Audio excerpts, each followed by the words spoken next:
చూసావంట్రా, పిల్లనా కొడుకు మాటిని మనం వెళ్తే ఎంత అపఖ్యాతి జరిగిపోయిందో. సావు తప్పి మీసంలో ఒట్టోయింది. అప్పుడేమైందండి? ముందుందండి ముసలి పండుగ. ఆ మగ పిల్లని కోడలుగా చేసుకోవాలి కదండి. ఆగలాగా ఒకవేళ చేసుకోము అంటే ఏం చేస్తారా బ్రహ్మన్న? ఏం చేస్తారండి? పెళ్లి చేశారనుకోండి, సకుటుంబ సపరివారంగా వచ్చి అత్యంతలు వేస్తారండి. చేయలేదనుకోండి, సకుటుంబ సపరివారంగా. అయ్యి బాబోయ్, తప్పైపోయిందండి. ఎంత ఘోరం జరిగిపోయిందండి. కత్తి పట్టుకున్నది లగాయతూ ఇంత ఏదో పని ఎప్పుడు చేయలేదండి బాబు. అంత యాక్టింగ్ ఏడుపు ఎందుకు? ఏదో పొరపాటున మాట తూలేవు అంతే కదా. మాట తూడడం కాదండి బాబు, చెయ్యే తూలేదండి బాబు. తూలేవా? అవునండి బాబు. అదేంట్రా నీ సందేముంది లేరా, వారం రోజులు పోతే మళ్ళీ అదే మొలుస్తుంది. కానీ మూగదాని గండం గడిచేది ఎలాగరా? గండం గడవాలంటే ఆ మూగ పిల్లని కోడలుగా చేసుకోవటమే. బ్రహ్మన్న గారు ఏం తీర్పు చెప్పారు? ఆ మూగ పిల్లని కోడలుగానన్నా చేసుకోవాలి, లేదా గ్రామ బహిష్కారం అన్నా జరిగిపోవాలి అని. నీ మీసం రోషం ఎలాగో పోయాయి.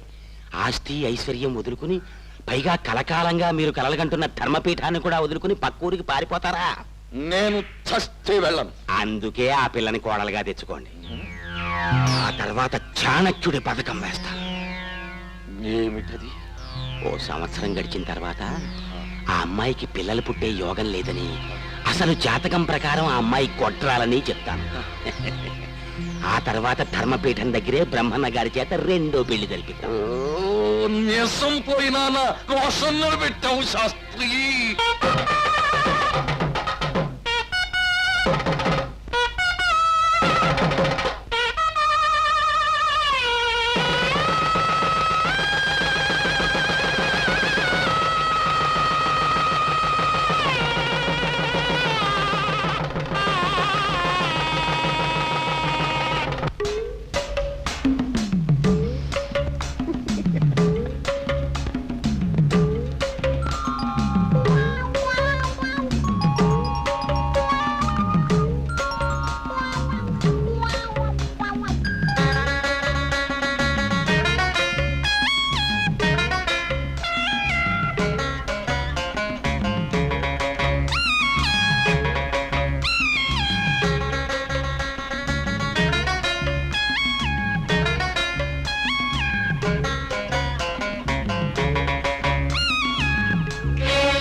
ఆ మూగ పిల్ల మీద చెయ్యి వేశావో నీ పీక నరికేస్తాను, జాగ్రత్త.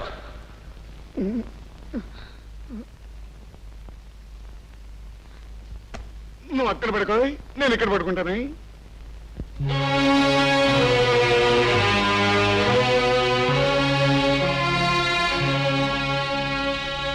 అబ్బా, ఆలయంలోకి ప్రవేశించే యోగ్యత లేదని నీకు ఎన్నిసార్లు చెప్పాలమ్మా? వెళ్ళు అవతలకి, వెళ్ళు వెళ్ళు తల్లి.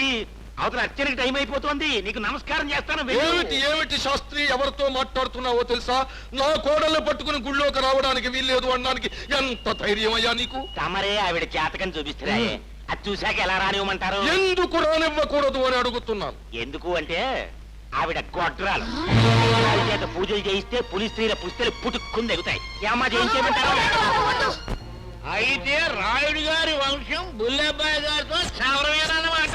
నేనంత చేతగాని వాడినా నా వంశం కొట్టుపోతుంటే చూస్తూ ఊరుకోవడానికి మా అబ్బాయికి రెండో పెళ్లి జరిపిస్తాను. శాస్త్రి, ఈమెకి బిడ్డలు పుట్టరని గొడ్రాలని నీకెవరు చెప్పారు? ఎవరంటే ఆవిడ పుట్టిన నక్షత్రము, ఆవిడ నడిపిస్తున్న గ్రహమును. అసలు ఆవిడ ముఖ కవళికల్ని చూసే చెప్పగలను ఆవిడ గొడ్రాలు అని.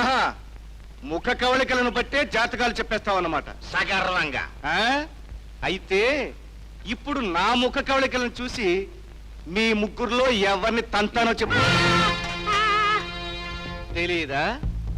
పోనీ ఇది చెప్పు, నీ జాతకం ప్రకారం నువ్వు ఎన్ని సంవత్సరాలు బతుకుతావు? నేను పూర్ణాయుష్కుణ్ణి, నిండు 100 ఏళ్ళు బ్రతుకుతాను. అయితే ఇప్పుడే దీనితో నీ పీక తప్పించి నీ జాతకాలు తప్పు అని నిరూపిస్తాను. మహాప్రభో, మీకు నమస్కారం చేస్తాను. మళ్ళీ ఎప్పుడూ ఇటువంటి తప్పుడు కూతలు కొయ్యను, ఎప్పుడూ తప్పుడు కూతలు కొయ్యను. రాయుడు, ఇదంతా నువ్వే చేస్తుంటావు. స్వరాజ్యం కొట్టాలని ప్రచారం చేసి నీ కొడుకు 2వ పెళ్లి చేయాలనుకుంటున్నావేమో. అదే జరిగితే నీ ఇంట్లో జరిగేది పెళ్లి కాదు, చావు. జాగ్రత్త. గుళ్ళకెళ్ళమ్మా. దీర్ఘాయుష్మాన్ భవ, పుత్ర పౌత్ర అభివృద్ధిరస్తు. తప్పుకోండి, పురుషులంతా తప్పుకోండి. రండమ్మా.